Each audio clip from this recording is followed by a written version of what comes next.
भी कुछ लोग अच्छे हैं, कुछ लोग बुरे हैं। भाई अगर आपके साथ वो जंग कर रहे हैं तो फिर वो सोच समझ के जंग कर रहे हैं। अगर हमारे साथ कोई जंग कर रहा है तो वो सोच समझ के कर रहा है। तो फिर उसमें कैटेगरियाँ ना बनाएं, उसमें आप ये ना डालें कि जी इसके अंदर 4 ग्रुप हैं तो इसमें से एक ग्रुप अच्छा है। हम तो बहुत क्लियर हैं, हमारी पब्लिक को, हमारे आवाम को भी इसमें क्लैरिटी लाने की बहुत ज़रूरत है। बाकी रही बात कि हम इस जंग को लड़ते रहेंगे, लेकिन दुनिया को इसको रियलाइज़ ज़रूर करना है कि ये जो थ्रेट है ये रीजनल थ्रेट बनता जा रहा है। और अगर अभी वो इसके ऊपर उन्होंने अपनी आवाज़ ना उठाई, हम तो नुकसान और अपना हर चीज़ देख के कर रहे हैं, हमने अपने मुल्क के लिए करना है। लेकिन ये टेररिस्ट बॉडीज़ जो हैं ये इस टाइम पे बैठ के कोलैबोरेट भी कर रही हैं, मिल के ऑपरेशन भी कर रही हैं अफ़गानिस्तान से। ये दुनिया ख़ुद देख ले कि इसका नुकसान कहाँ पे होगा, और अल्लाह ना करे ये जंग कहीं और चली गई, किसी और जगह पहुँच गई तो इसका नुकसान कितना होगा। ये दुनिया ने एवेल्यूएट करना है, और ये बाकी मुल्कों की मर्ज़ी है कि उन्होंने इसको किस तरह लेके चलना है।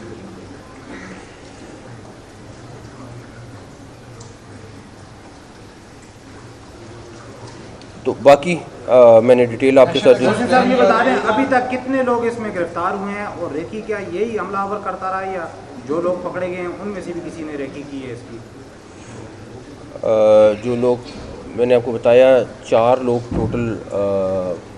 टोटल 4 लोग पकड़े गए हैं, और हमारा एक शहीद हुआ है पुलिस वाला, और 3 हमारे लोग ज़ख्मी हुए हैं ऑपरेशन में जो कल से हुआ है। और 2 लोग थे जिन्होंने रेकी की। और मैं अभी भी इसमें थोड़ा सा करूँगा कि मैं कर्टेल करना चाह रहा हूँ, बिकॉज़ हम अभी और भी कुछ चीज़ें करने चाह रहे हैं ताकि वहाँ तक भी हम पहुँच जाएँ, तो इंशाल्लाह ताला आपको उसका भी रिजल्ट मिलेगा।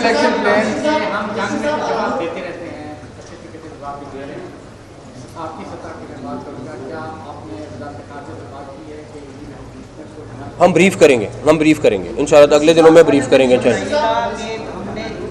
ये बताइएगा कि हम रोज़ाना की बुनियाद पर भारत का कहते हैं, हम बचपन में ये देखते थे कि अगर पाकिस्तान के लाहौर में धमाका होता था तो अगला धमाका दिल्ली में होता था। इस तरह अगर वो हमारा दुश्मन इस तरह नहीं मानता तो आप दूसरा तरीका इस्तेमाल नहीं करेंगे जैसे 20 साल पहले होता था? इसके ऊपर मैं देखें, मेरा नहीं ख्याल कि हमने कभी भी दहशतगर्दी को सपोर्ट किया, और हम उनका जवाब जो दे रहे हैं वो मेरे ख्याल में बड़े अच्छे तरीके से दिया है। और में आप सब ने देखा है कि किस तरह उनको जवाब मिला है, तो उनको जवाब मिल जाएगा। अब सफारतकारी में भी उनको जवाब मिल जाएगा इंशाल्लाह ताला। वो सर ये नेशनल एक्शन प्लान के हवाले से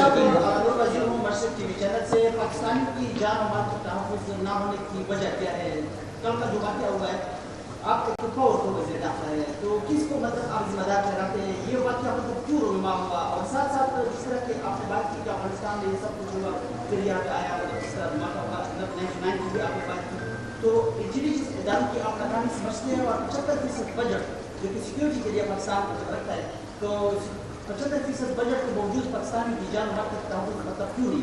पहली बात तो ये 75% बजट नहीं है। आप फैक्ट्स अपने ठीक कर लो। आप अगर डाटा चाहिए होगा, मैं ज़्यादा नहीं है, इसीलिए मैं कह रहा हूँ ना कि फैक्ट्स पहले देख लो, उसके बाद पढ़ के उसके बाद बहुत अच्छा सवाल। दूसरी बात, उंगली उठाना बहुत आसान है कि इस पे उठा दो, उस पे उठा दो, लेकिन आप के जो सवाल में है कि उसमें अफ़गानिस्तान से बैठ के सारी प्लानिंग हुई। मैं दोबारा रिपीट कर रहा हूँ, वहाँ से बैठ के दहशतगर्द आया, वहाँ का देश का एक अहम बंदा यहाँ आया, और उसके बाद ये ऑपरेशन हुआ सारा। तो इसलिए पहली बात ये है कि काश मैं आपको बता सकूँ कि हमारे सिक्योरिटी इदारों को क्या क्या चाहिए और मैं प्रोवाइड नहीं कर पा रहा। मैं क्या क्या चीज़ें हैं जो उनको रिक्वायरमेंट है जो मैं नहीं दे पा रहा। और मैं लिटरली कल भी इसी बात के ऊपर मैं इतना गमगीन था कि हमारी रिक्वायरमेंट है, हम पूरी नहीं कर पा रहे उनकी। आप कह रहे हो 75% बजट है, 75% बजट नहीं है। मैं उनकी जो छोटी से छोटी डिमांड है वो नहीं पूरी कर पा रहा हूँ इस टाइम पे। जो अहम बंदा आपकी तहरीर में है पाकिस्तान बिल्कुल महफूज है, बिल्कुल महफूज है। अहम बंदा आप कह रहे हैं कि आया था आप लोगों की तहरीर में है, जो कमांडर लेवल का बंदा है या नीचे लेवल का है? ये अभी ठहर जाएं, आपको पता चल जाएगा इंशाल्लाह।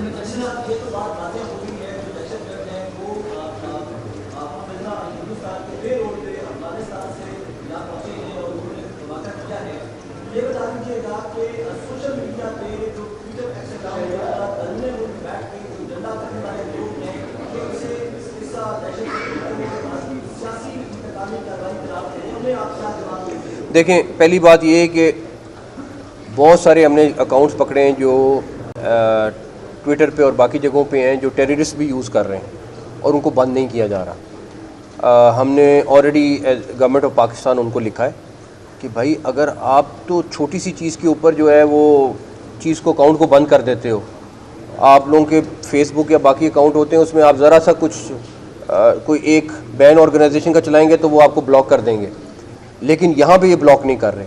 तो हमने उसके ऊपर सीरियसली उनको टेकअप किया है और मेरा ख्याल है कि अगर वो नहीं करेंगे तो हमें किसी और स्ट्रेटजी के ऊपर जाना पड़ेगा। सर ये बताइएगा, नेशनल एक्शन प्लान के हवाले से जो मुल्तरामत है उस पर कोई जायज़ा इजलास और आप कोई मीटिंग ले रहे हैं, और नेशनल सिक्योरिटी की मीटिंग कब तक कन्वे होगी, और साथ ही साथ जो आपके इक़दाम थे इस्लामाबाद के हवाले से, एमटेक स्मार्ट सिटीज़ की तरफ हम जा रहे हैं, सेफ सिटी से, तो इस हवाले से भी कोई आपने इंस्ट्रक्शंस दी हैं इस्लामाबाद के पुलिस और इंतजामिया को? इस्लामाबाद पुलिस के साथ आज बड़ी डिटेल में मीटिंग हुई है और उसके ऊपर हमने एंट्री पॉइंट्स के ऊपर बड़ी डिटेल में डिस्कशन की है। उसके आपके 93 एंट्री पॉइंट्स हैं, 93, और उसके बाद आपका रेड जोन का अलहदा एंट्री पॉइंट्स हैं, सारा कुछ है। उसके बाद आपका ये जो एमटैग है इसके ऊपर हमारी डिस्कशन हुई है, तो उसके ऊपर अगले दिनों में आपको चीफ़ कमिश्नर और आईजी इस्लामाबाद जो हैं ब्रीफ़ करेंगे, क्योंकि उस पर हमें काफ़ी सारे स्टेप्स ले रहे हैं ताकि इस्लामाबाद को हम हर सूरत में सिक्योर करें जिस तरह मुमकिन है। पुलिस फोर्स की कमी का मसला भी देख रहे हैं, बताता हूँ।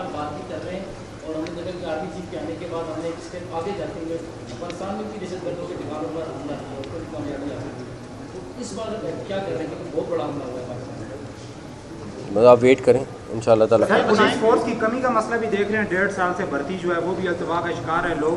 हम बिल्कुल, मैं आपसे एग्री करता हूँ। दो चीज़ें हैं, ये बात आपकी ठीक है कि इस्लामाबाद हाई कोर्ट में केस चल रहा है, तो हमने उसके ऊपर अभी फ़ैसला किया है कि हम अर्ली हियरिंग की रिक्वेस्ट करेंगे कोर्ट को, और बिकॉज़ हमारी तकरीबन 6000 के करीब की भर्ती रुकी हुई है। प्लस एक और चीज़ है जो इस्लामाबाद पुलिस को फेस करनी पड़ रही है, वो ये कि हमारी तकरीबन 80% पुलिस जो है वो 50+ है, क्योंकि जब इस्लामाबाद बना था वो उस टाइम भर्ती हुए थे, तो मेरे ख्याल में 55-58 वाले तो उसमें हैं ही ज़्यादा।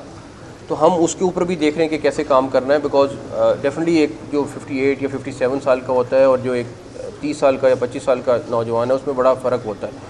तो हम उसको भी वैल्यूएट कर रहे हैं कि हमें किस तरह करने का। प्लस हमने अभी बैठ के मीटिंग में डिसाइड किया है कि हम उसको इस्लामाबाद हाई कोर्ट को रिक्वेस्ट करेंगे कि प्लीज़ अगर उसको हियरिंग करें। सर ये बताएं कि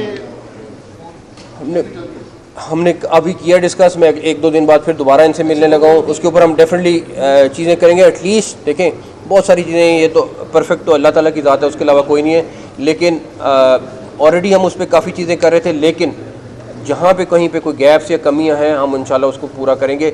मैं किसी को वो नहीं कह सकता, बट बिल्डिंग्स में स्नाइपर्स का होना, पोजीशन ऐसी पे बैठना कि जहाँ से वो उसको टारगेट कर सके, इस तरह की चीज़ों को हमें इंश्योर कराना है ताकि आइंदा इस तरह की ना हो सके। अच्छा मोहतरम, अभी आपने कहा कि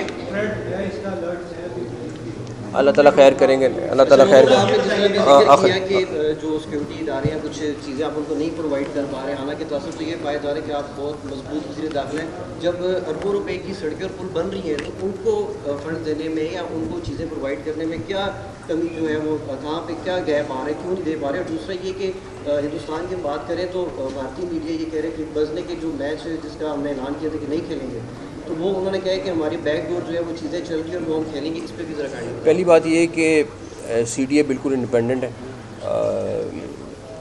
मुझे काश इजाज़त मिल जाए कि CDA के कुछ प्रॉपर्टी बेच के मैं जवानों की चीज़ें पूरी कर सकूँ तो उसको कर लूँगा, लेकिन CDA का बजट बिल्कुल फ़र्क है, इन लोगों का बजट बिल्कुल फ़र्क है। इसीलिए मैंने उस भाई की बात का जवाब दिया कि अगर 75% बजट मिल रहा हो हमें तो फिर तो मसले ही हमारा ख़त्म हो जाए। फिर तो हम उनको मैं आपको काश वो लिस्ट शेयर कर लूँ कि उनकी क्या क्या रिक्वायरमेंट है जो पूरी नहीं कर पा रहा, क्योंकि जो है दे रहे हैं, लेकिन इस टाइम वॉर जो है वो एक अगले स्टेज में चला गया है।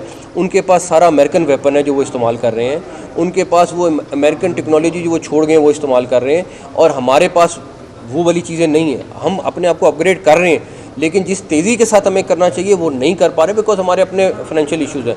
इंशाल्लाह ताला पूरे भी करेंगे, ये नहीं कि उनको ऐसे छोड़ेंगे या उनको ऐसे जाने देंगे, लेकिन डेफिनेटली हमें टाइम लग रहा है। तो इंशाल्लाह ताला आपको अपडेट रखेंगे और बाकी डिटेल ब्रीफिंग आपको मिल जाएगी। Thank you. Thank you sir.